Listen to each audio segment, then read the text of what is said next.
పార్వతీపురం మన్యం జిల్లా కొమ్మలక్ష్మీపురం మండల కేంద్రంలో స్థానిక వైటీసీలో నిర్వహించిన జాతీయ వినియోగదారుల వారోత్సవాల్లో ప్రభుత్వ విప్ ఎమ్మెల్యే తోయక జగదీశ్వర్ పాల్గొన్నారు. ఈ సందర్భంగా మాట్లాడుతూ వినియోగదారుల సమాచార కేంద్రం ఏర్పాటు చేయడం చాలా మంచి విషయమన్నారు. మనం ఏవైనా వస్తువులు తీసుకున్నప్పుడు ఖచ్చితంగా వాటి కాలపరిమితి చూసి తీసుకోవాలన్నారు. అలాగే మనం డబ్బులు చెల్లించి తీసుకునే వస్తువుల వల్ల ఏదైనా నష్టం వాటిల్లినప్పుడు వినియోగదారుల సేవా చట్టం ద్వారా నష్టపరిహారం కూడా పొందొచ్చన్నారు.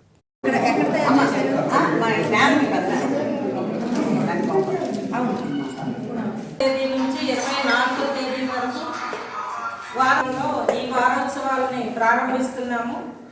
ఈ వారోత్సవాల సందర్భంగా 21వ తేదీ వరకు కూడా వినియోగించుకోమని జాతీయ వినియోగదారుల సంక్షేమ కార్యక్రమాలు అనేటువంటివి ఈ సమాచార జాతీయ వినియోగదారుల సమాచార కేంద్రం అనేటువంటిది మనకి భువనేశ్వర్లో ఉంది, అలాగే జిల్లాలో ఉంది. మన జిల్లా అలాగే స్టేట్ అధ్యక్షులుగా ఉన్నటువంటి నాగమణి గారికి, అలాగే ఉపాధ్యక్షులు ఊర్మిళ గారికి, అలాగే ఎంఈఓ గారికి, అలాగే డీటీ గారికి, అలాగే అన్నపూర్ణమ్మ గారికి, అలాగే పార్వతీపురం నుండి విచ్చేసినటువంటి